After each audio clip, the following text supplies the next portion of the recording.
In a world gone mad, only rationality and common sense can save it. It's Andrew and Jerry Save the World with your hosts, Andrew Langer and Jerry Rogers.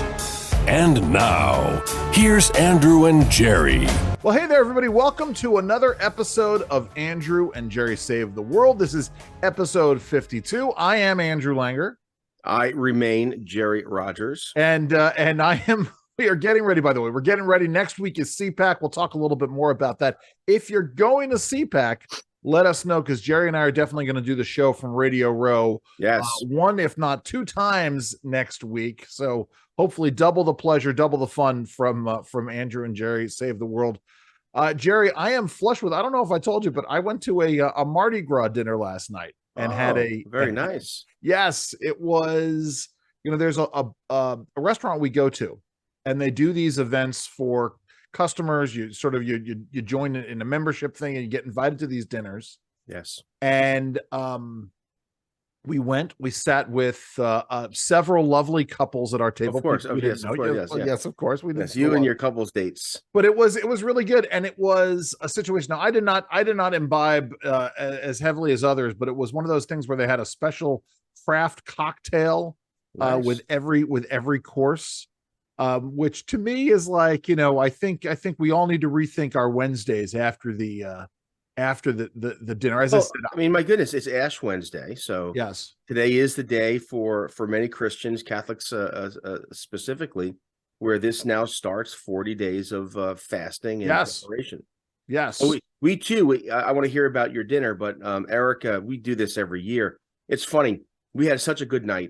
The girls were home from school. Claire came in, Bridget's there, Jack, who is Bridget's boyfriend, Liam, Grace, Madeline, myself, Erica, and she made jambalaya. She made popcorn shrimp. She made cornbread. She made a rockin' salad, and we started off with wine and beer, but hurricanes, baby. Yeah, we had the rum, we had the spiced rum, the light rum, and I tell you, I was talking to my sister earlier today. Andrew, I take a drink once in a while. I'm shocked at this, Gerald. And I've never been hungover. I've never experienced a hangover. But the thing is that there are mornings when I'm slow, I'm tired. I might even have a little of the liquor left in me, but no, I've never experienced the I can't get up to go to work, I can't move, I can't get out of bed, I throw up. I don't think I've ever thrown up. I've thrown up. No, I think I would just never. I would never drink alcohol again if I threw up. We tell I get tired. I do get tired. We were in Indiana for my grandmother's memorial service. Indiana, yes, staying at this is my my mom, my stepmom's mom. Okay, and we're staying at a Ramada Inn in this tiny town in Indiana, and my brothers and I went down to the hotel bar, and we essentially did our best impression of the Who or the Allman Brothers or wherever. We got very, very overserved. This is almost 20 years ago. This is 19 years ago. Jerry, we have a thing, Jen and I talk about this, where I will get, again, it happens very rarely, because you know me, I don't drink to excess. No, ever. You don't, not at all. This is probably why, because I had a thing, at least, where I would go Irish, and I would start speaking with an Irish accent. Oh my goodness! Yes, that's awesome. Jerry doesn't know whether or not to be horrified or deeply offended by this. I think that's great. Yes, my kids accuse me the same thing. They say that my New York turns on. Sure. Well, that happens too. If I'm around New Yorkers for any amount of time, but yeah, it used to come out St. Patrick's Day. The faux brogue. Yes. Yeah. More of a, I guess it was a brogue. Anyway, so fun night last night. They did make a version of Hurricanes, which I took a sip of. I didn't drink the whole thing. with blood orange and Meyer Yeah. lemon, and it was really good. So we had we were drinking Hurricanes last night. Had a little blood orange in it. But also both the spiced rum and the light rum, and it was good. They did a deconstructed. Well, they did a lot of deconstructions. So I don't want to go down this road. It was a fun night. Thanks to the good folks at Amber Ox in Williamsburg, Virginia. Well, let me say this though, since you mentioned Fat Tuesday and Mardi Gras, and it is Lent. I said this on the show yesterday on the WBAL show, and I want to say it again. You know, Christians often grumble that why don't we see the miracles? Why don't we see the kind of what happened in the scriptures or the first century church? You know, why aren't the blind seeing? Why aren't the lame walking? Why aren't the Jericho walls falling? And I think there's a very clear answer as to why we don't see this as much as we should or could, and that is we don't do what they did in the Bible. And what I mean by that is this: before Jesus made a major decision, he prayed before every decision. Jesus didn't just do, he prayed, and often he also fasted and prayed. And I think for our Christian friends, it's Lent. Yeah. Whether you're Pentecostal or Protestant, mainline or Catholic, we have 40 days until Easter. Why not fast? Why not fast a meal and pray? Why not offer something up? I talked to a friend of mine this morning. I said, "Hey, what are you doing for Lent?" And what he's doing is he's decided to read some books on spirituality, on Christianity, on theology, to kind of build himself up as a Christian man. I think that's a brilliant idea. Yeah. So my point is, and because it is Lent, I encourage our listeners to do something, fast something, because if you have a break, if you have if you're praying for a breakthrough, a healing, a financial issue, well, do what they did in the Bible, and they prayed and they fasted. So, anyways, Lent. Well, I encourage folks to do that. And to me, it's about I would say give more of yourself. You know, get involved more. You know, do things for others. Engage in acts of service to others. That that is certainly an important. I told that to Gracie and Liam. Liam's going to give up. He likes to have a Coke Zero. He really enjoys his Coke Zero. Okay, and he'll have one or two a day sometimes, which is too much. So he's giving up Coke Zero. And then my Grace really he's switching to Joe Cola instead. Well, no, he's going off soda. Yeah, and I encourage that. He shouldn't be drinking soda anyway. But and Grace, I think, she's very into spice and peppers and all and hot sauce. Right, she loves it. So she's going to give that up. But what I suggest. You had me until that point. What I suggested to her was rather than give up spices and peppers and all the rest, because it's ubiquitous. You know, what are you going to do? I mean, mommy makes something. You're not going to eat it because there's peppers and spice and red hot or whatever. She's not going to add to it. I assume that was what it is. She wasn't going to. No, she like Hillary Clinton and carry her little bottle of Tabasco with her. She did this once before and she went cold. Yeah. But I said to her, and to your point, I said, Grace, why don't you instead do every day purposefully acts of kindness, acts of service, acts of mercy? She goes, well, what would that be? And I said, well, I mean, your mom's car is a wreck.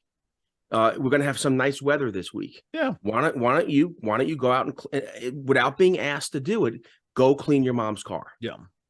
And she's like, interesting. So when I pick her up from school later, she's going to give me her answer in terms of what her Lent fast will be.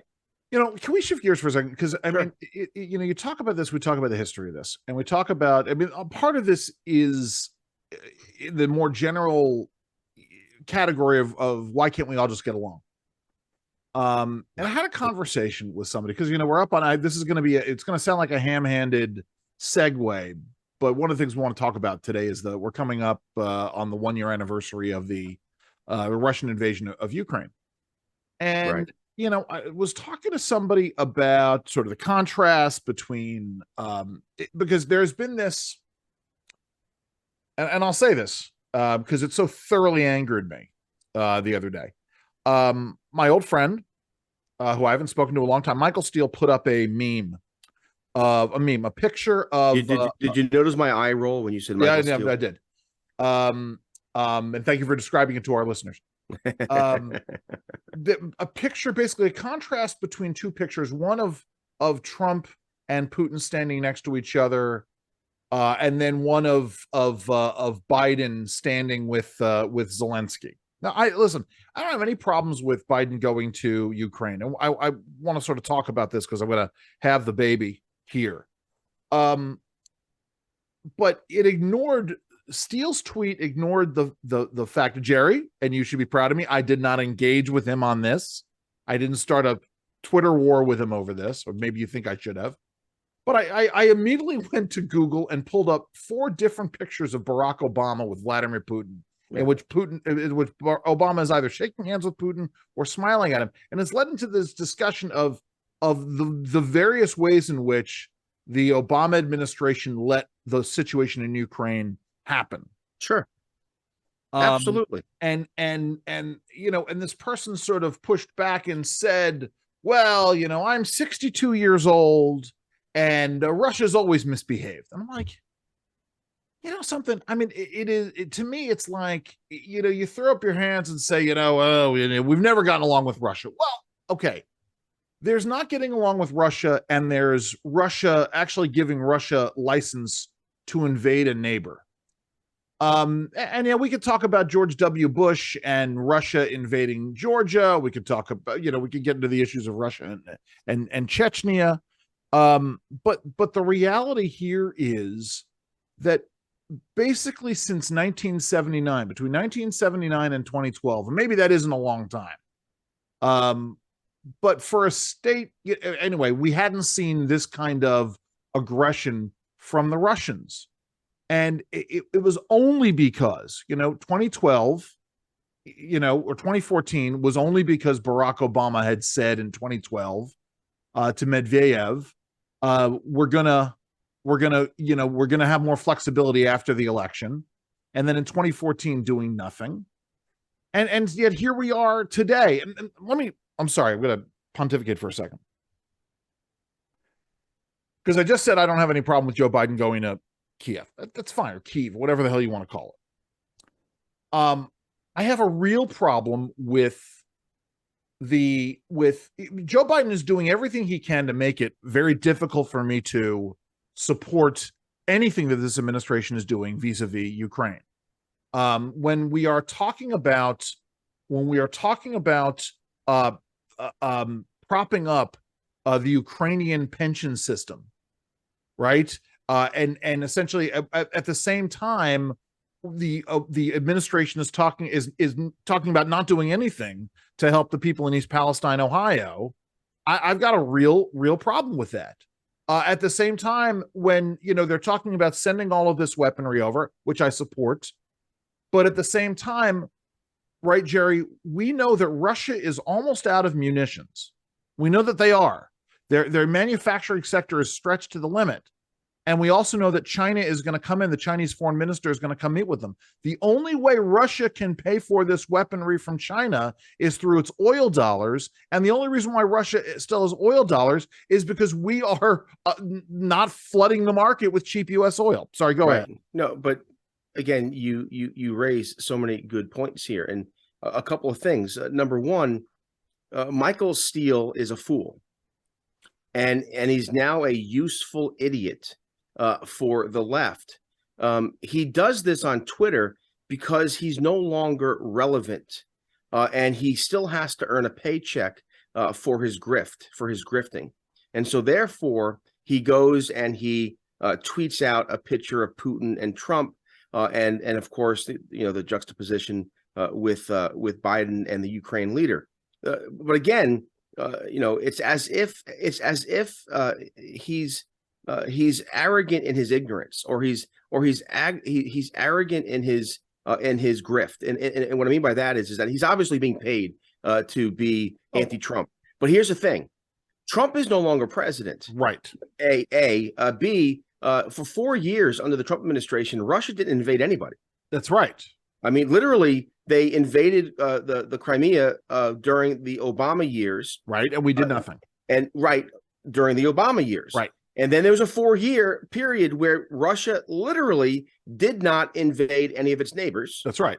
And then we had Joe Biden, and very early in the Biden presidency, and again, we knew it was happening. They were building troops and material on the border, and Biden kept on saying they won't do it. They won't do it. Full force of American diplomatic might, and then they did it.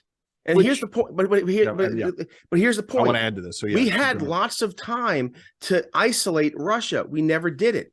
Since the invasion, 1 year, we've had lots of time to isolate Russia, and we haven't done so. The president said in Poland, he said that next week he's going to announce more sanctions. What more sanctions? Why haven't we done these sanctions already? Sure. We've allowed Russia to be engaged in the world market. If we were serious about defeating the Russians and aiding Ukraine, we would have done much more on the sanction side. Let me continue for a second, please. I agree with you. I support aiding Ukraine. You and I had we had an argument on our podcast where I think we should send U.S. troops. Yeah. I think we have 10,000 troops in Poland. I think we should have 100,000 troops in Poland. I think we should be much more forceful. And again, I'm not pro-war, but this is, we can't allow Russia or any world power to just simply invade its neighbors. We can't do it. Which leads to this. Yes. And I said this on WBAL show yesterday. What is Biden's policy in the Ukraine? We still don't know. All we know is that it's to give them money and weapons. Give money and weapons. But we're giving them money and weapons, so essentially they can fight to a standstill. Right. And so here's the big question, Andrew. Yes. Yeah. Russia, it looks like, can't fully defeat Ukraine without aid from China. Right. So what does the United States do when China comes in and aids the Russians? Well, that's right. That's the 64,000. Actually, 64,000 is a bargain compared to the price that is paid. But this is it. This administration hasn't articulated what its policy is. What is the goal? We don't know yet. Well, right, and so it's a situation, and it's funny because 40 years from now, regardless of what happens with this time, regardless how this all ends, 40 years from now, historians are going to peel back what was going on in this administration, and one of the conclusions they're going to come to is that I suspect is that there was the fatal conceit, the hubris, in the same way that there was massive hubris during the Kennedy administration and the Johnson administration in the 60s vis-a-vis Vietnam. Right, the hubris there was we can win this war. Well, no, I don't think that was the hubris. The hubris was we don't have to win the war. We could just use our soldiers as fodder. And the point of Vietnam was never to win. That was always the problem. No, I think right at the very beginning, right, and the reason why Kennedy started sending troops in, and then Johnson continued, is that they were hoping to push the North Vietnamese out of the South. I don't think the point was ever to unify Vietnam under a but Andrew, if the United States wanted to in 1964, April of 64, when we had a troop buildup, if the U.S. wanted to, in 2 weeks they could have pushed the South. The North Vietnamese out of the South. We chose not to. Listen, we can talk about sort of the rules of engagement. I think there was the expectation. Maybe you and I have two different definitions of winning, Jerry. My point is not to rehash Vietnam. No, I understand. But this is very relevant. This is very relevant to Ukraine because you're right. We are following kind of the Vietnam model, and that is going into it, albeit now we're doing it with material and with wealth and not with soldiers, not with men. However, we should have asked these questions in Vietnam. What was Kennedy Johnson's goal in Vietnam? I would argue to this day we still don't know what it was. Okay, except to keep the Russians, the Soviets off balance. Well, yes, and so my point is that and I'm going to make the case for this with regards to the nuclear treaty, Right. and that issue which has cropped up this week, which is that the fatal conceit, the hubris of the Biden administration was that they never expected the Russians to actually do what they did and invade. Right? 40 years from now, that's what we're going to discover is that inside the Biden White House, they were saying the Russians will never do this. They'll never go and try to invade wholesale. Maybe they'll try to take the Eastern Donbass, but they won't try to take the country wholesale. And they were caught completely flat-footed. And my point in all of this is, so this week, and this should have come to no surprise to anybody, it's being reported that Putin announced that they were ending their participation in this nuclear proliferation treaty. Well, the reality is the treaty was coming to an end and it was supposed to be renegotiated. And in fact, in 2020, before Biden was elected and as Biden was, taking office, there was all kinds of press in which Team Biden was saying, we are going to go and we are going to renegotiate this treaty with the Russians. This is part and parcel of what we're going to do. Their focus was on trying to find some way to cooperate with the Russians. Then they go and nothing really gets done. And we have the disastrous pullout from Afghanistan. And Russia says, something, these guys are weak. They're not going to do a damn thing.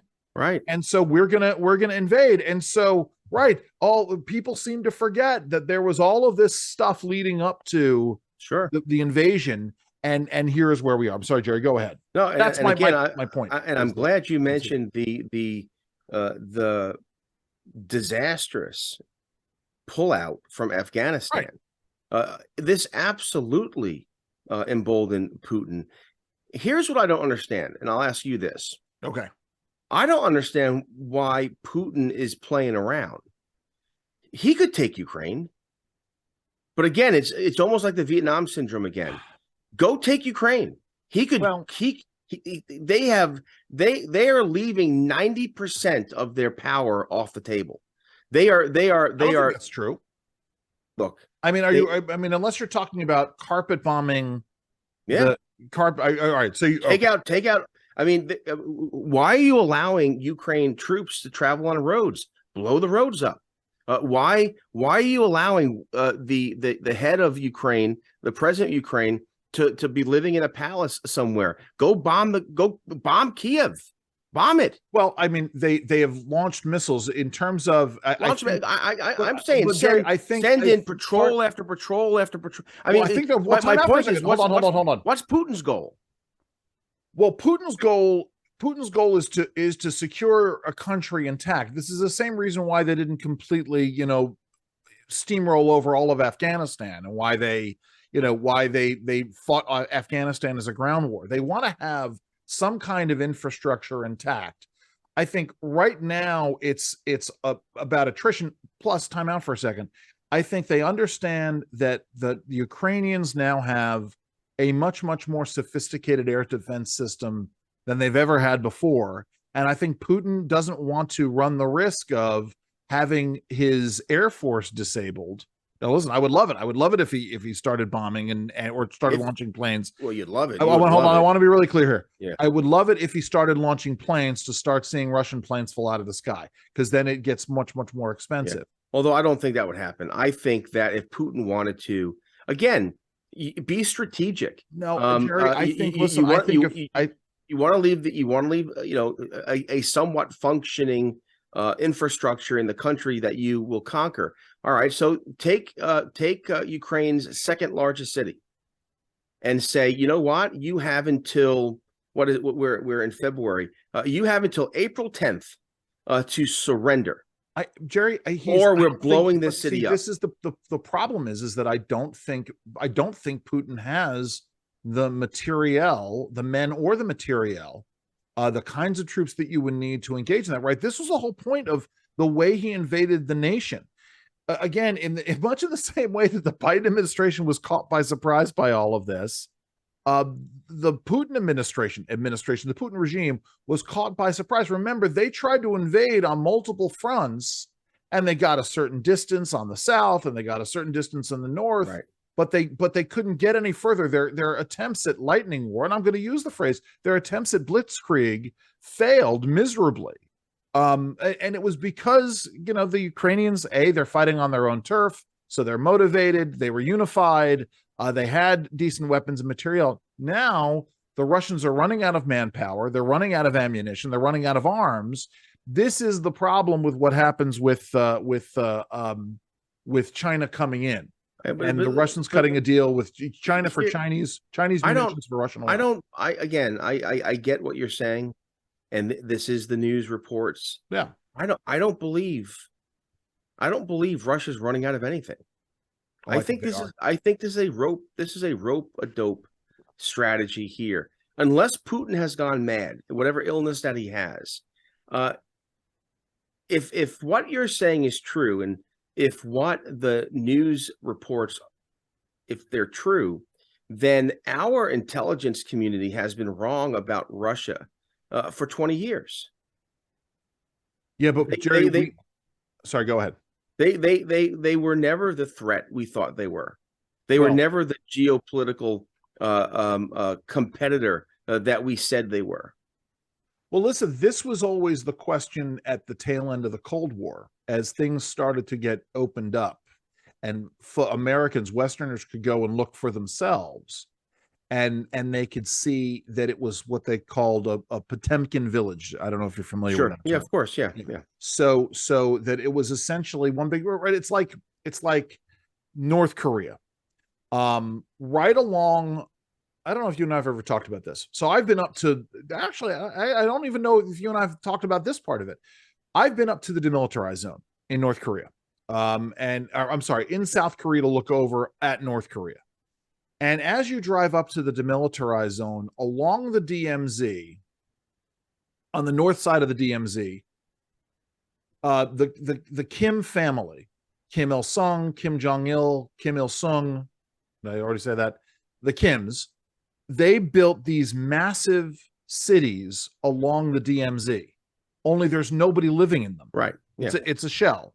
Like the 110-story building in downtown Pyongyang that is empty because he was never able to complete it. Like a lot of things that are done for show. And so you look at the reality of Russia, and we can get into not that we need to get into all the reasons why Russia is the way it is, but I think that so little has been learned by the Russians, since the fall of communism in the early 90s, that to me, it's no great mystery if their manufacturing sector can't produce the weapons that they need because they can't trade. But again, so let's bottom line this, and that is there's a lesson here for the United States, which is that Russia is not the threat, not the geopolitical competitor that we have believed thus far. And so Biden should stop, pardon my language, effing around, and he should completely isolate it. The West should isolate Russia so it collapses, period. And so China doesn't have a potential partner for mischief. So if you let Russia fail, not just be defeated in Ukraine, but fail, right, then you take a piece off the chessboard, so to speak, in terms of China. Now let me say this. Yeah. North Korea isn't, I don't understand why we don't reset the left, the progressives, the globalists like to use that word, the Great Reset. We should have a great reset where we just start pushing back on the bullies. Well, that was right. That was the Trump. Remember, that was the Trump doctrine. That was what Trump was trying to do. You're right. You're right. And he was, this is the great failure. We need to bring Paul Post back on. He was the international relations professor from Chicago that we had on last year. I'm trying to get the other podcast. But this is the great failure of the bulk of the international relations community. Yeah. In that there is a certain way of looking at things and a certain language to doing things and a certain deliberate set of deliberate steps that you do to engage with an opponent or a rival. Right. I think of that scene in the movie about Kennedy. Yeah. 13 days. I knew you were going to go there. Right. Yes. And, This is a whole new language. right. But you see, that's been Star shells. right. But that's been our foreign policy operating procedure since then. And I give this to you. Yes. It's all been wrong. Right. And so, so the issue, right, so this is part of the problem with having, Lord knows, I understand why we have, it's the same reason why we have a professional administrative bureaucracy, who does these things. But the problem when you have a professional and a professional international relations, this is not what I'm looking for, foreign policy, foreign affairs bureaucracy, is that if someone comes in at the head who is the elected president of the United States who wants to change the way we do things, then there is pushback from the rank and file. Yeah. It's funny. I rewatched, I love this movie, cannot get my family members to watch it. Charlie Wilson's War. Oh, which one of the best movies ever made. Tom Hanks is phenomenal. And the other actor who passed away. Oh, good Lord. The three-name guy. Anyway, it's Philip Seymour Hoffman. Yeah. He is fantastic. The congressman shows up in Karachi, the capital of Pakistan, to have a briefing with the CIA head, the chief of station in Karachi, about what to do about Afghanistan. And basically the CIA station chief can't be bothered. That he was offending him because Charlie Wilson was going to upset the apple cart in his region. And it took a whole group of sort of, I'm not going to say rogue agents, but a subversive element within the CIA to sort of push this policy through internally. My point is that you're right, Jerry, that we needed to have an aggressive real world view of these things, and yet we do not.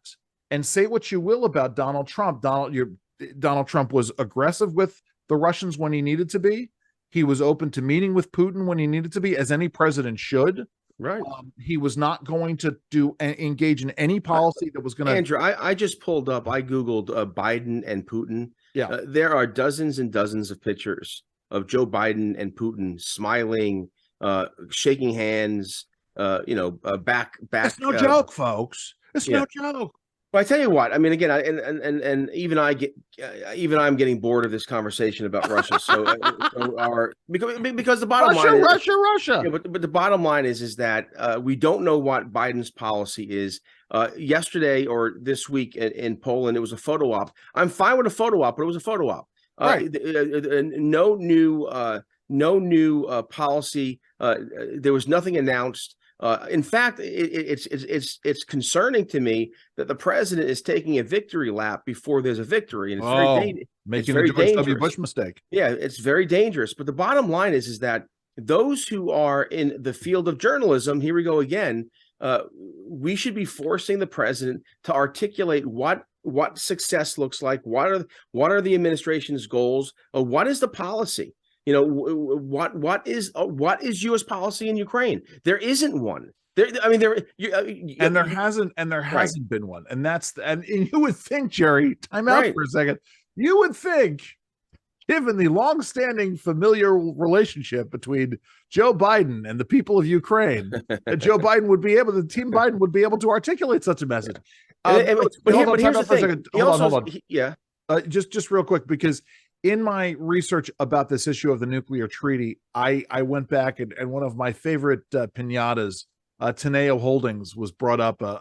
A staffer with our team member of Teneo Holdings. This has everything to do with, by the way, Hillary Clinton being Secretary of State, and some of her team members also consulting for Teneo while they were senior State Department officials. They were involved in crafting Biden's foreign policy vis-a-vis, and I used air quotes, vis-a-vis Ukraine. I'm sorry. Go ahead, Jerry.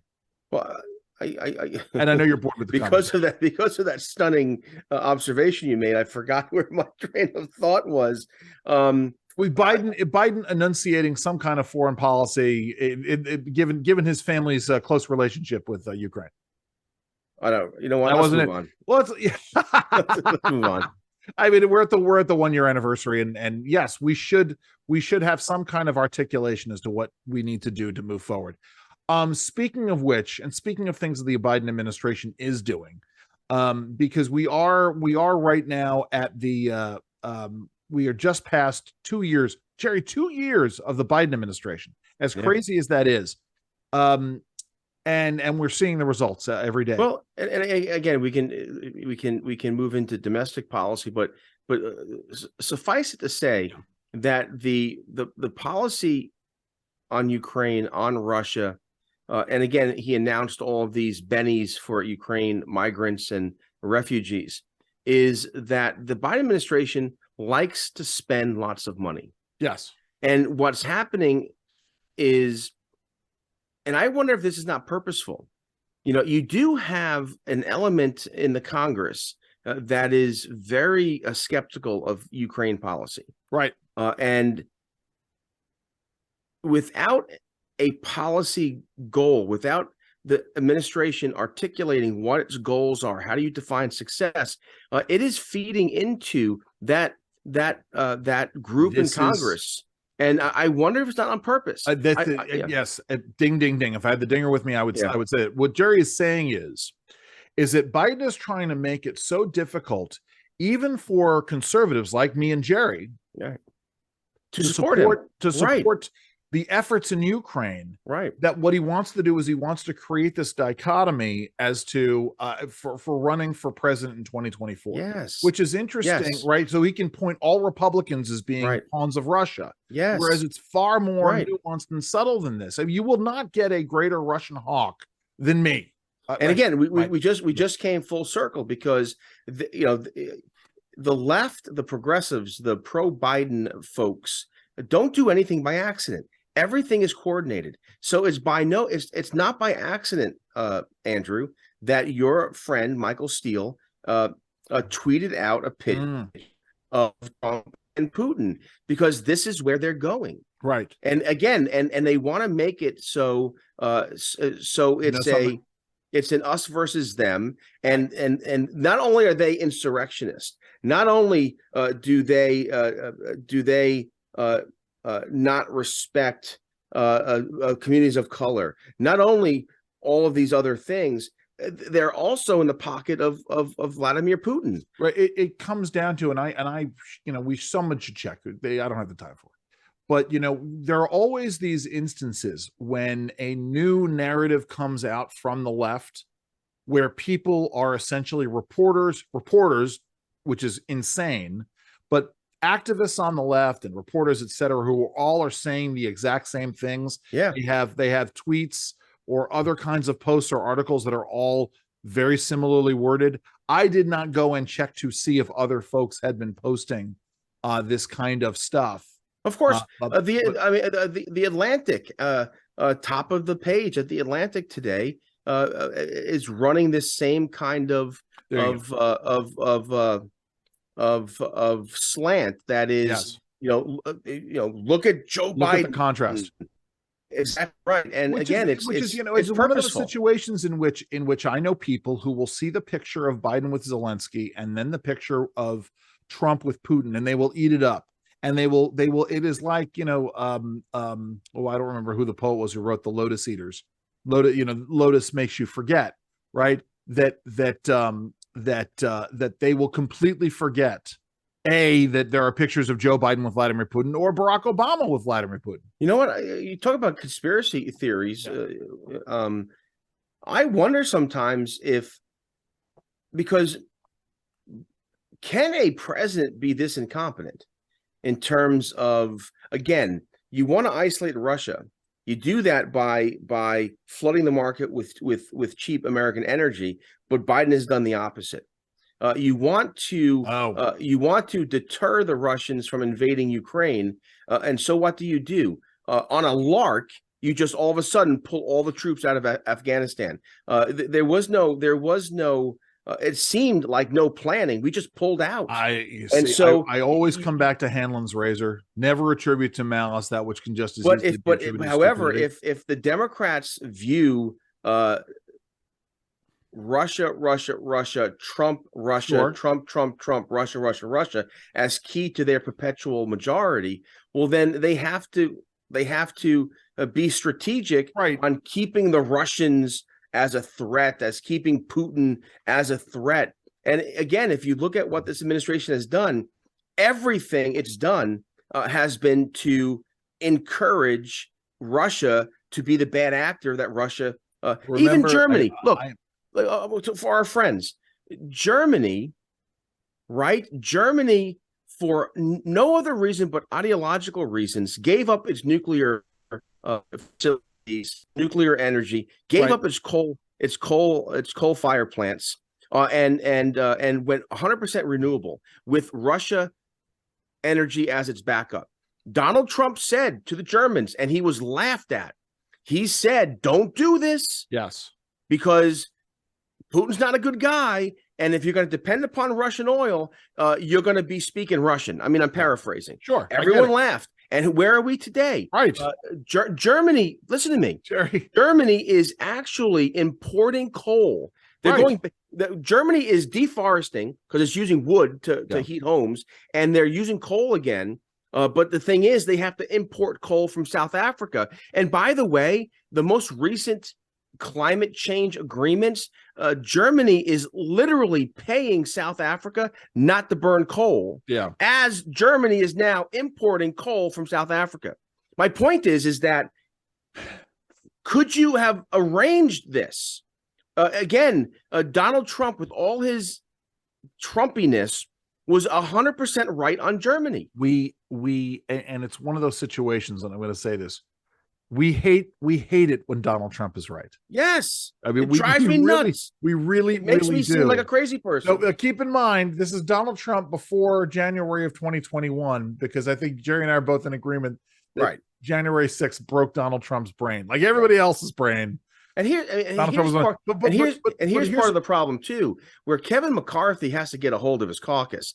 I am sick and tired of seeing Marjorie Taylor Greene. Right.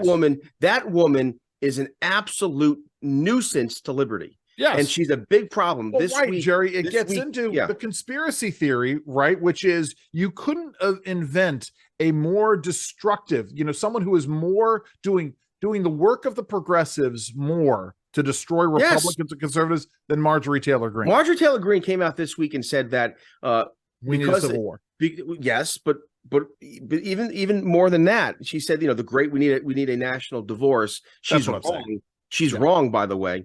And it's horrific that she would even say this as a positive, but also what she said as a so-called Christian conservative, it also defies reality, right? But also, we're seeing this great migration from blue states to red states: California, Illinois, Maryland, New York. Yeah, there's this great migration, and it's interesting because it looks like the United States is really we're settling into those who want less government, more individual freedom, settling in free states or red states. And you have those who are more engaged or their value system is more diversity, equity, inclusion, equity politics, tribalism, favored groups, victim groups, etc. And it seems that we're settling this way. So this moron, and I'll say moron, I know you're not supposed to get personal, but she's a United States Congresswoman, so I'm not sure if I'm punching up or punching down, but she's a moron when she says that if you move from New York to Florida, or you move from a blue state to a red state, there should be a prohibition on you from voting for 5 years. Yeah, she actually said that. I saw it. How can you be in favor of liberty and liberated government and in favor of the things that you and I fight for and talk about, and say such a stupid thing? Right.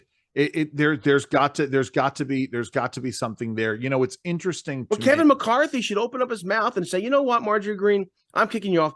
Keep on saying these dumb things. Yes, I'm taking you off all your committees. Yeah. No, I think you're right. And obviously there are all kinds of rumors about the relationship between Marjorie Taylor Greene and Kevin McCarthy. But set all of that aside for a moment. Yeah. Tom Nichols, who I've brought up on the show before, who is a darling of the left. He wrote a book, I was going to use just an awful book about the death of expertise. Which is just hogwash. But the point is that Tom Nichols got up there and he made a statement. I wanted to ask you about this, Jerry.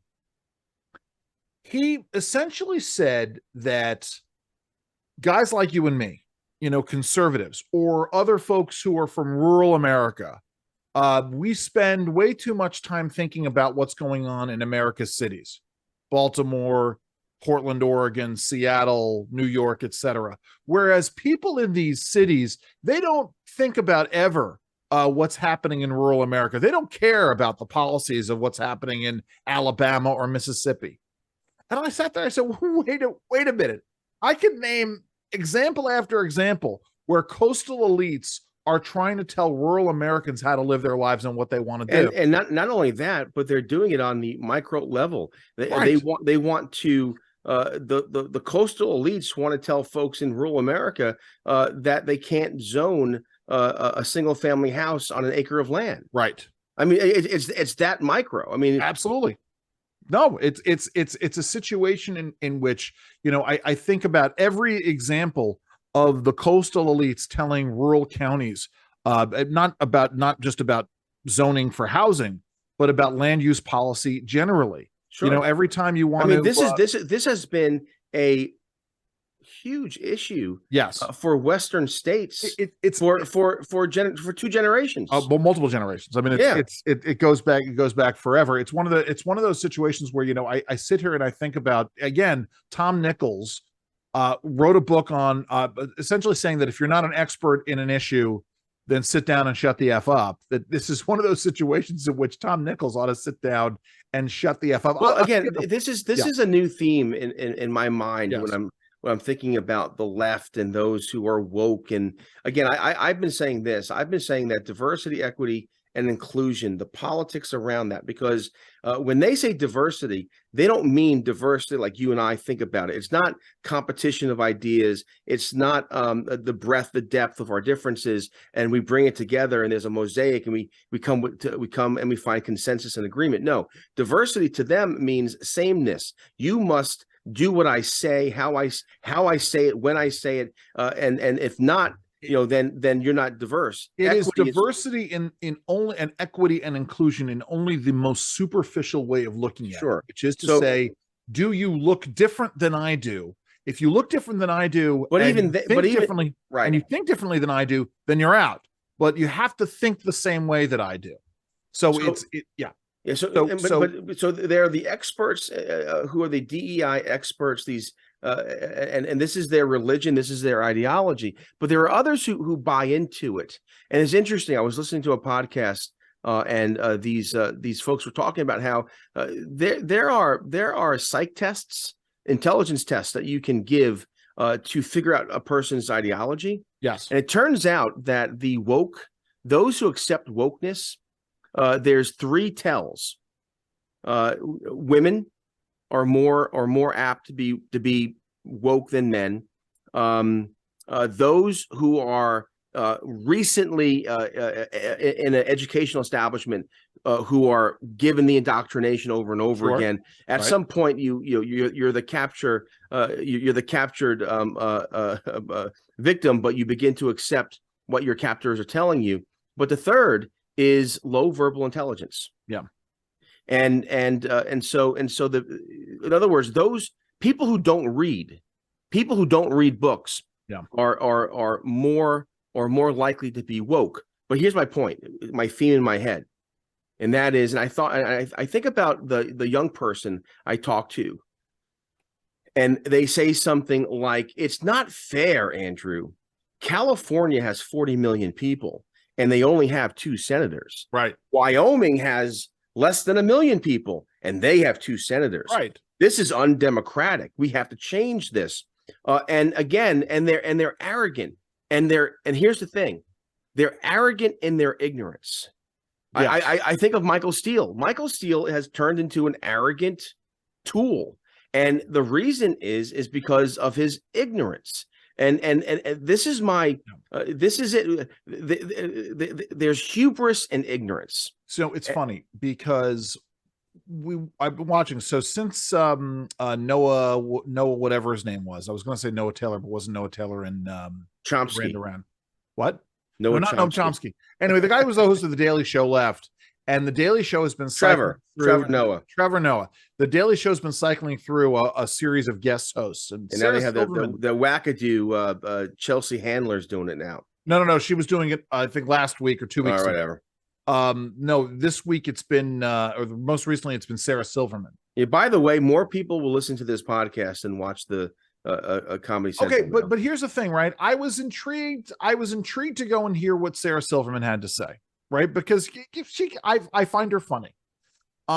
She launched into an essay, and everybody, by the way, everybody is trying to be Bill Maher, right? Bill Maher, who we disagree with, Bill Maher, who we agree with. But the point is, they recognize that Bill Maher's got something for the left.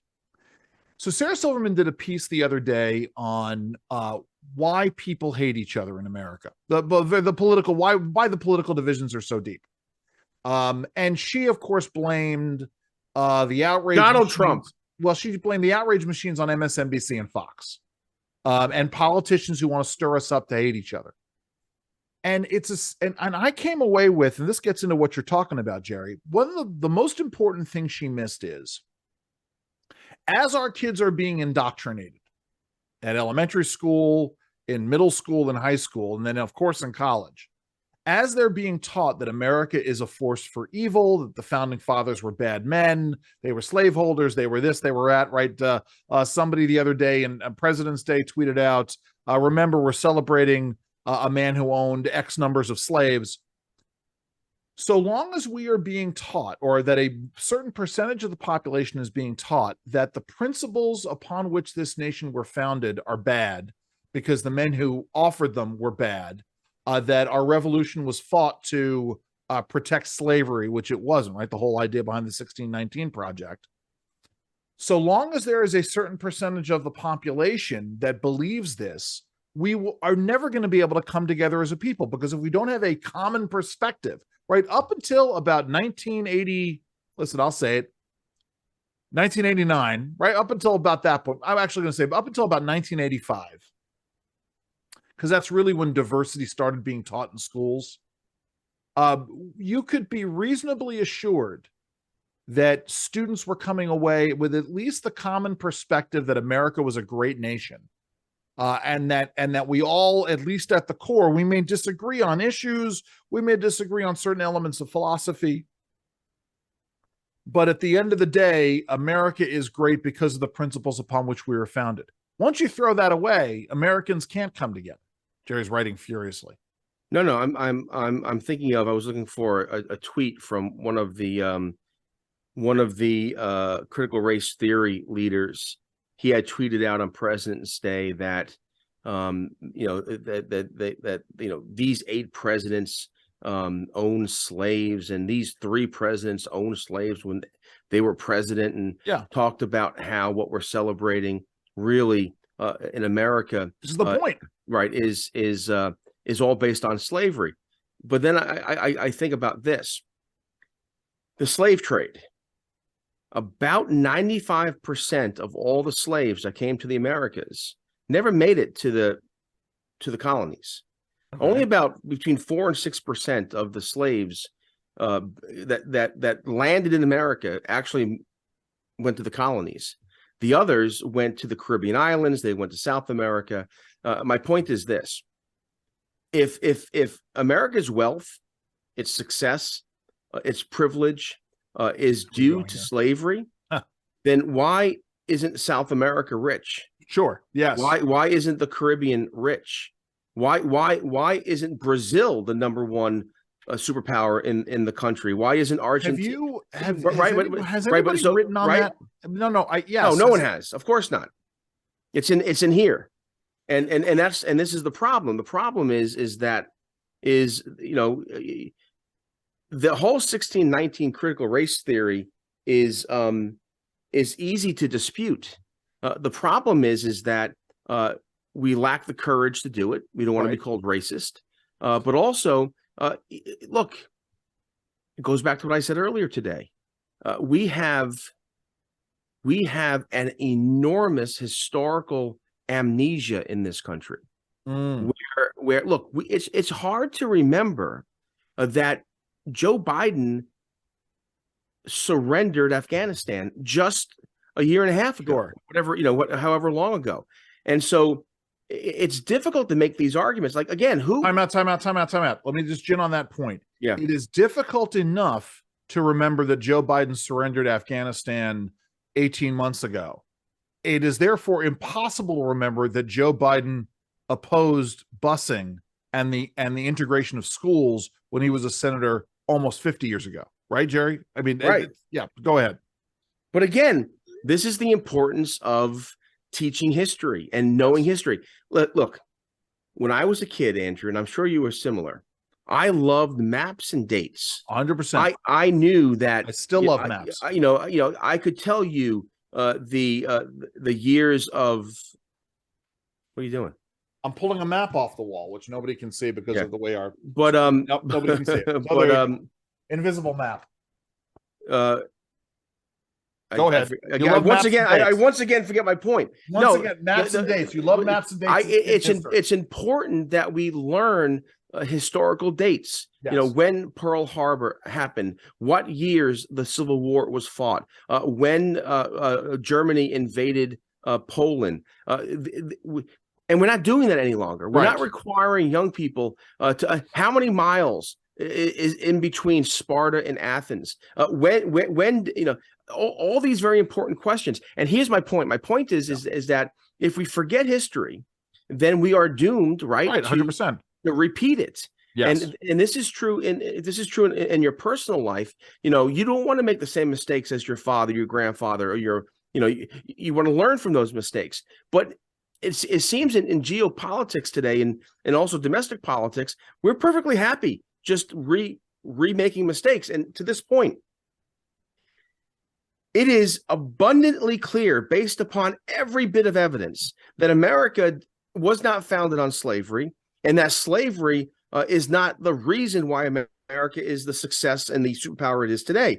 And again, one simple fact: 96% of all slaves landed somewhere else in the Americas. But also, Jerry, I would turn it around on its head. I think the point that yes, it gets to your point, which is to say that if America got X number of slaves, these other nations, whether it's nations in the Caribbean, which were frankly, some of them were French protectorates, some of them were English, some of them were Spanish. Certainly in South America, they were all either Spanish or French or Portuguese colonies. Right. Yeah. That they all got slaves, and if it was slavery was the determining factor in the wealth, then it would be which is that is the backbone of the 1619 project. And also it's the background of critical race theory. Yeah. And how everything in America flows from slavery. It's wrong. Yes. Again, and yet yes, and yet there is the anybody who tries to push back on this is called a racist, or they're told. This is my other favorite tactic in all of this, and this is a quintessential tactic of the left. It is like a massive Jedi mind trick. Critical race theory. Well, there is no critical race theory. I love that. You can't. We're just teaching history. No, you're not just teaching history. It goes back to remind them or think of Andrea Mitchell, the news reporter who asked Vice President Harris a week ago and said, "What do you make of Ron DeSantis refusing to teach slavery and Black history in Florida schools?" And then Vice President Harris went on to talk about how this is a horrible thing, but it's not happening. Right. So the question was a lie, but then Vice President Harris then answers the question. Sure, of course. It's like the progressives just live in their own world. Well, and more to the point, the press is so sycophantic is not even the right word. They're just so much in bed with. Right. There used to be lists. I'm sure somebody has produced a list already of the relationship between people who work in the Biden White House and major media. Right. They're all dating or married to somebody. But again, is Andrea Mitchell ignorant, or is she being political? She's being political. Both. Yeah. So she knows. So Andrea Mitchell knows that it's untrue. They're not teaching. They're not about African American history and slavery. What they're teaching in Florida. She knows the truth, yet she still will just out lie, just out and out lie. She will claim ignorance, right? She will claim, I don't know. I'm just, but that's that. But see, here's the interesting thing. Let me just sort of get back. Would you ever ask a question to a guest on your show if you didn't understand the premise of the question? No, of course not. No, but my point is, so I am just, you talk about the gaslighting and the attempt of the Jedi mind trick on people about these things. I am reminded of way back when, while we were debating Obamacare, and there was a mass movement opposing the Affordable Care Act on good, solid philosophical reasons, not the least of which was it wasn't going to fix the underlying problem of the affordability of medical care, and in fact, it was going to make the problem worse. Set that aside. So, we got confronted by representatives from the Service Employees International Union at an event, including one woman, and I'm dying. I've always wanted to know who this person was because, now that we are 13 years past this, I want to know I really am dying to know where this person is. Because I was right and this person was a liar, and I hold a grudge like this.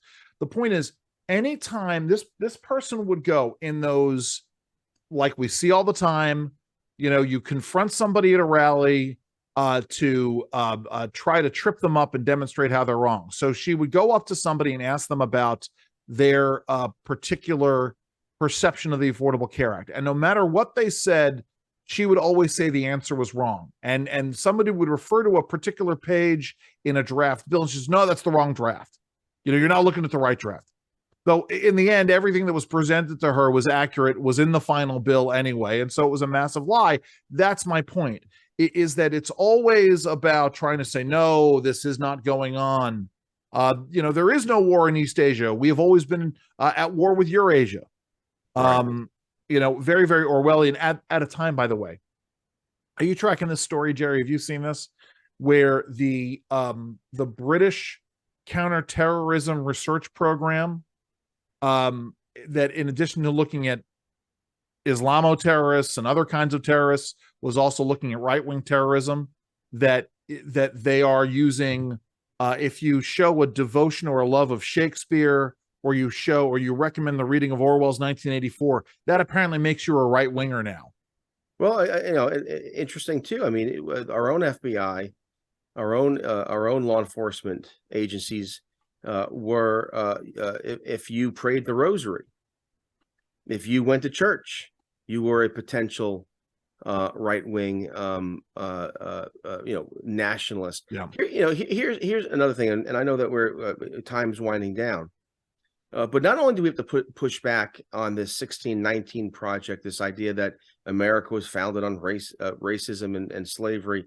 Again, just I gave the little fact that about where the slaves actually went and why aren't those countries world powers today. But also, there were slaves in the Americas 100 years before anyone, any of the precursors of the American colonies. I mean, the Spanish, the Portuguese, the American Indians all had slaves in the Americas. No. Slavery existed in America 100 years before 1619. And what's more, I don't understand why if we're going to teach history and teach slavery, the slave trade, Great Britain outlawed the slave trade. The American Constitution outlawed a date to outlaw the slave trade, and so Western countries, the United States, the UK, were making the slave trade illegal. But yet, what about all the Western African kingdoms? Yes, that benefited from? There's a movie that came out last year.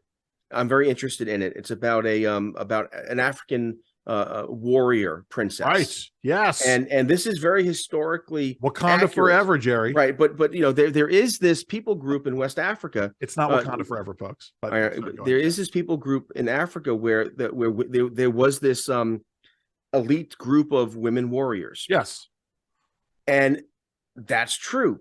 But what's interesting, if you go back and really look at the history, the reason why women had to be warriors is because the men were captured by a competing kingdom and sold into slavery. Yeah. And so so again, why don't we talk about how the African kingdoms benefited from slavery? Well, how about we go also the other direction, right? And we talk about, you raise the thesis. Why is America the greatest nation on earth? Right. Well, you go and you listen. I urge everybody, if you've never read it, The Mystery of Capital by Hernando de Soto, not an American, not from the United States, but from Peru. Go and read The Mystery of Capital. Go and read Richard Pipe's Property and Freedom. The reason why a nation like the United States and other nations are successful is because of the degree to which we protect property rights and we allow people to go and buy and sell real property. Which leads to something that we talked about last week, but I'll just mention again here briefly because it's, repetition matters.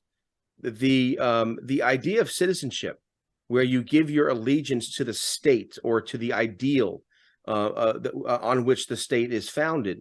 The reason why citizenship began to develop and then flourish, the Greeks, the Romans, the Americans, is because of there was a need for the protection of private property. Right. And so what's scary is that as we progressively advance backwards into tribalism, into like pre-Western civilization, look at what the left attacks. It attacks property. It attacks free speech. Right. It attacks it attacks these fundamental rights. And again, we're falling backwards into a pre-Western understanding of how society flourishes. We're moving back to Dainism, to tribalism, what Jerry to is feudalism. saying is that as the left tries to pull us into what they would consider a post-Western world, we are in fact reverting to a pre-Western world. Yeah. And that is a dangerous place. That's exactly right. So Jerry and I, as you might have mentioned, for the folks who've listened many, many times in the past, normally we tee up the title of the show at the beginning of the show. We conscientiously did not do that this week because Jerry and I. So what do you want to call it, Jerry? Andrew and Jerry take down the 1619 project?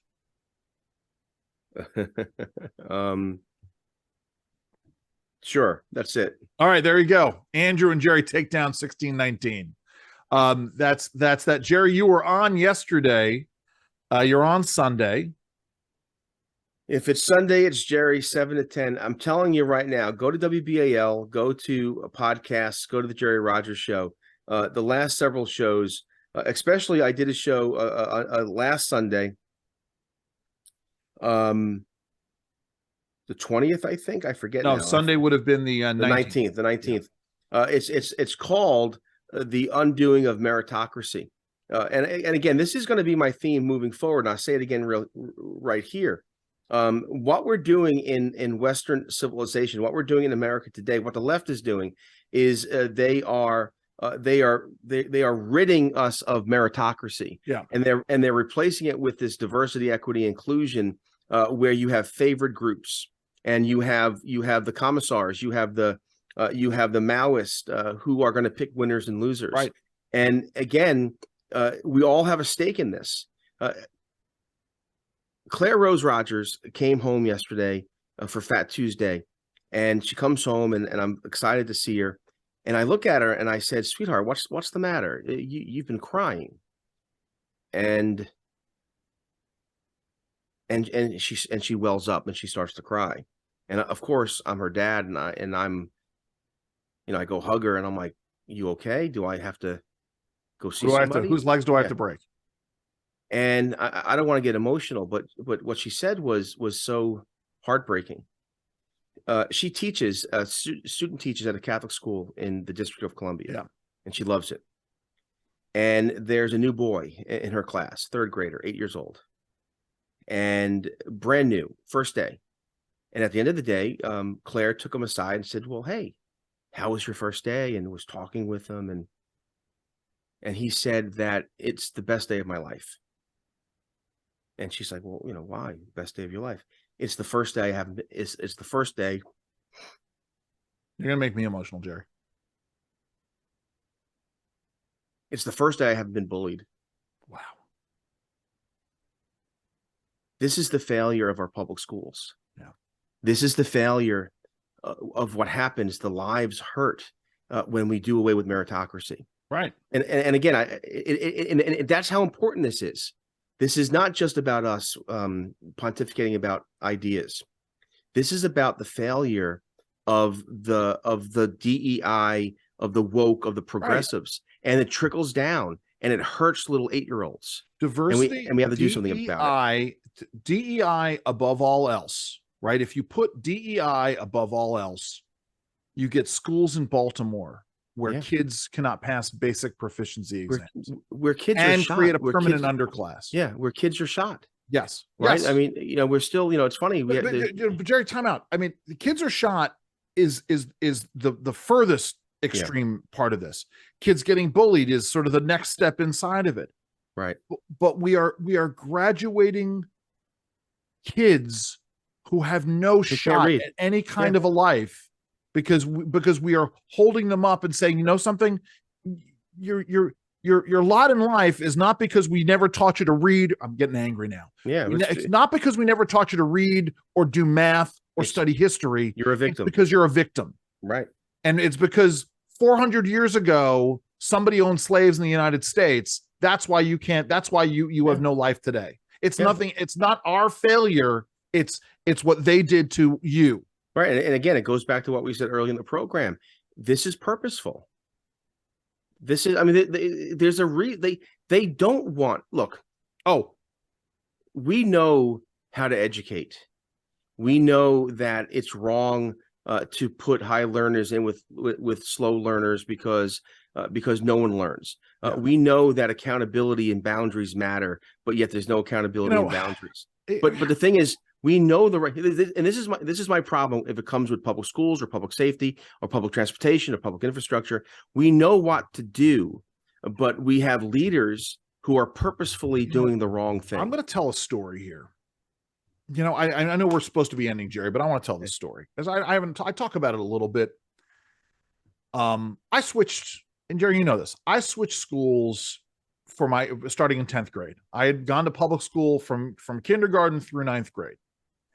And the reason I switched was because my school district, now again, my school district in suburban New York was a haven for second level, not top level, though Vernon Jordan, who was the head of the Urban League, he lived in my town, but sort of second level people. A lot of them settled in my town. And Greenburgh, the town that it was known as a haven for integration and really trying to bring people together. And in the 1980s, the middle of the 1980s, there was a real debate happening over the very issues you were just talking about, Jerry. The issues of what's called homogeneous grouping, which is grouping students based upon their achievement levels, versus heterogeneous grouping, which is putting all students together regardless of their achievement levels. And there was a massive outcry within certain segments of the population who were accusing this of being racially driven. There was a substantial Black population in my town, and it was a situation, by the way, which where we as a student population were very well integrated. I had friends of all different backgrounds and colors and creeds, etc. It was also a school in which, a school system in which we had a full-on Black History Month curriculum. Jerry, it's funny. A couple of weeks ago, Jerry and I had a conversation offline about Lift Every Voice, the Black national anthem. And I remember, we got handed lyric sheets at an assembly for that. We would go and sit there. Anyway, we don't even want to go down this road. My point is that the school system made a decision. And I remember having a debate with somebody in school in, this has got to be 1985, 1986, who said to me one of the saddest things that I'd ever heard. And she said that if we went down the road of having honors classes, of having homogeneous grouping, that it was going to be white Jewish teachers teaching white Jewish students. I mean, setting aside the anti-Semitism that was involved. Right. What bothered me was, how dare you sell your community so short? Right. that you think that there won't be an effort to help, right? Because in the end, homogeneous grouping is supposed to help people. It's supposed to give students the attention that they need so they can move up. And again, oh, and by the way, this was somebody who was in our programs. But this is the problem. And let me be hold on. Let me just finish the story real quick, Jerry. Sure. So they made this vote, and my mother, who was on the school board at the time, my mother made the decision to pull me out of the schools and send me to this other school. I get into that whole experience. And to this day, they've never gone back, right? They've never re-examined this policy. So we're talking now almost 40 years later. And this school consistently ranks, certainly within Westchester County, ranks lower than a lot of the school systems around it, right? And you think about it, this is a school system that is surrounded by, I'm going to name names, I'm going to name drop here, because you can go look them up. Go and look up Scarsdale and how well the students from Scarsdale do. Go and look up how the students from Ardsley do. Go and look at how well the students from Edgemont do. All the school districts that surround Greenberg Central 7, they all do far, far better.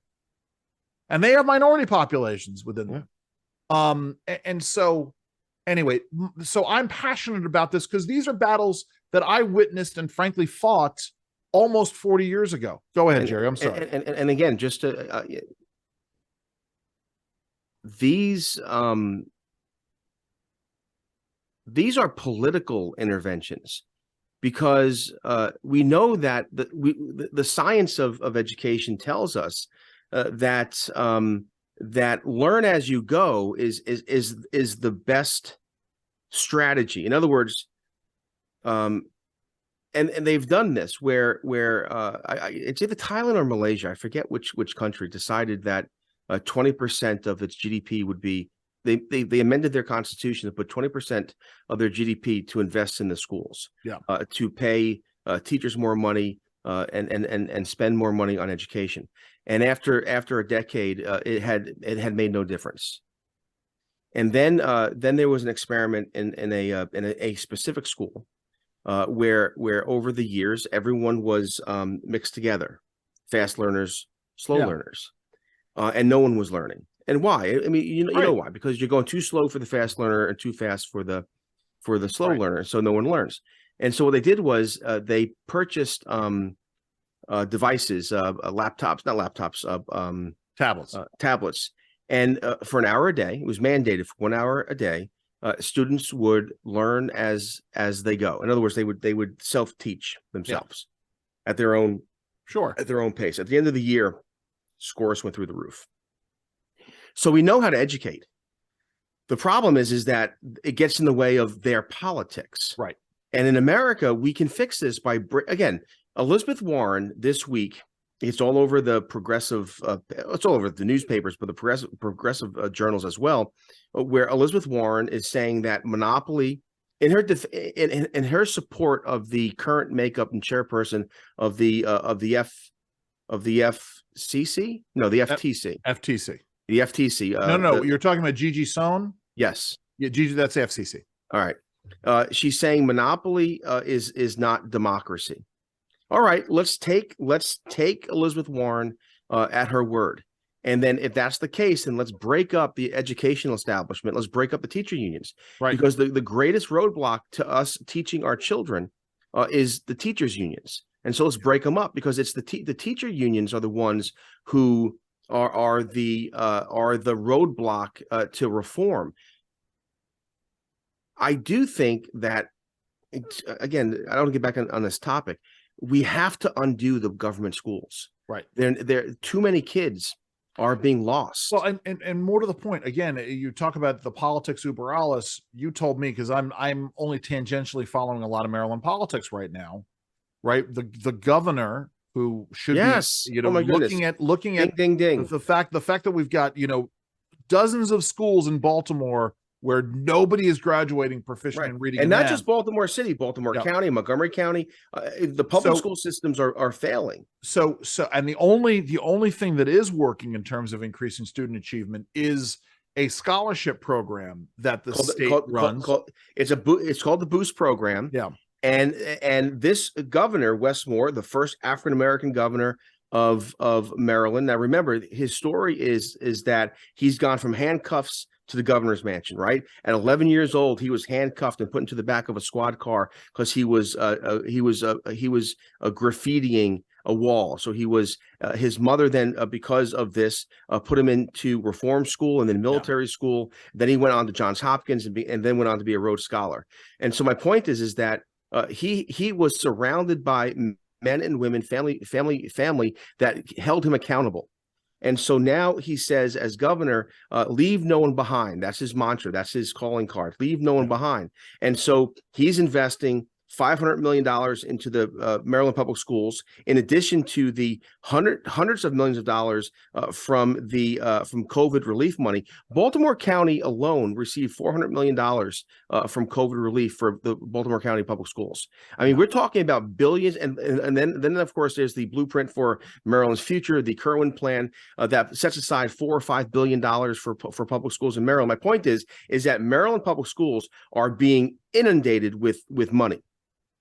And he promises to do this and leave no one behind. Yet, in his budget, he cuts the boost program by 20%. Yeah.